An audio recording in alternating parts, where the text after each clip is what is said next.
नमस्कार दोस्तों, आपका स्वागत है हमारी डेली 20 सीरीज में। आज हम करेंगे इतिहास से रिलेटेड ऐसे क्वेश्चंस जो हाल फिलहाल की परीक्षाओं में बार बार पूछे गए हैं। तो हमारा पहला प्रश्न है, सिंधु घाटी सभ्यता का सबसे बड़ा नगर कौन सा था? सिंधु घाटी सभ्यता का सबसे बड़ा नगर था मोहनजोदड़ो। हमारा अगला प्रश्न है, सिंधु सभ्यता की लिपि अभी तक क्यों नहीं पढ़ी जा सकी? सिंधु सभ्यता की लिपि जो है अभी तक इसलिए नहीं पढ़ी जा सकी क्योंकि कोई द्विभाषी लेख अभी तक नहीं मिले हैं, यानी कि हमारा विकल्प सी सही है। हमारा अगला प्रश्न है, धौलावीरा किस राज्य में स्थित है? हड़प्पा सभ्यता का प्रमुख स्थल धौलावीरा जो है वो गुजरात में स्थित है, कच्छ के रण में। हमारा अगला प्रश्न है, सिंधु सभ्यता का प्रसिद्ध डॉकयार्ड कहाँ मिला है? ये जो प्रसिद्ध डॉकयार्ड जो है ये लोथल में मिला है, यानी कि विकल्प सी सही है। हमारा अगला प्रश्न है, वेदों की संख्या कितनी है? ये आप लोग कमेंट में बताएं कि वेदों की संख्या कितनी है। हमारा अगला प्रश्न है, सबसे प्राचीन वेद कौन सा है? सबसे प्राचीन वेद जो है वो ऋग्वेद है, यानी कि विकल्प डी बिल्कुल सही है। हमारा अगला प्रश्न है, उत्तर वैदिक काल में प्रमुख धातु कौन सी थी? उत्तर वैदिक काल तक जो है हमारे प्रमुख धातु जो थी वो लोहा थी, यानी कि लोह की खोज हो चुकी थी। हमारा अगला प्रश्न है, पुरोहित शब्द किस काल से संबंधित है? पुरोहित शब्द जो है वो ऋग्वैदिक काल से संबंधित है। पुरोहित का मतलब होता है जो पूजा पाठ या धर्म के कार्य करता हो।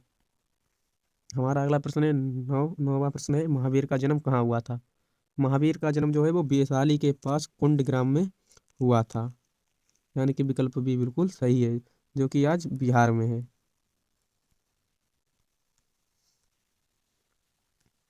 हमारा अगला प्रश्न है, बुद्ध का प्रथम उपदेश कहाँ दिया गया है? भगवान गौतम बुद्ध ने जो है ज्ञान प्राप्ति के बाद अपना पहला उपदेश जो है वो सारनाथ में दिया, जो कि बनारस में है। इस उपदेश को धम्म चक्र परिवर्तन कहा गया। हमारा अगला प्रश्न है, बौद्ध धर्म का पवित्र ग्रंथ कौन सा है?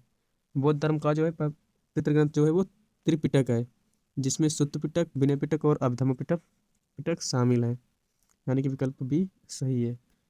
हमारा अगला प्रश्न है, जैन धर्म का पवित्र ग्रंथ किस भाषा में है? आपको बता दें कि जैन धर्म ने जो है अपने ग्रंथ जो है वो जन सामान्य भाषा यानी कि प्राकृत में लिखे हैं। हमारा विकल्प सी बिल्कुल सही है। हमारा अगला प्रश्न है, मौर्य साम्राज्य की राजधानी कहाँ थी? मौर्य साम्राज्य की राजधानी पाटलिपुत्र थी। मौर्य साम्राज्य की राजधानी पाटलिपुत्र थी, जो कि आज पटना है। हमारा अगला प्रश्न है, अर्थशास्त्र के लेखक कौन थे? अर्थशास्त्र के लेखक थे कौटिल्य, चाणक्य या विष्णुगुप्त चाणक्य, यानी कि विकल्प सी सही है। हमारा अगला प्रश्न है, मेगस्थनीज किसके दरबार में आया था?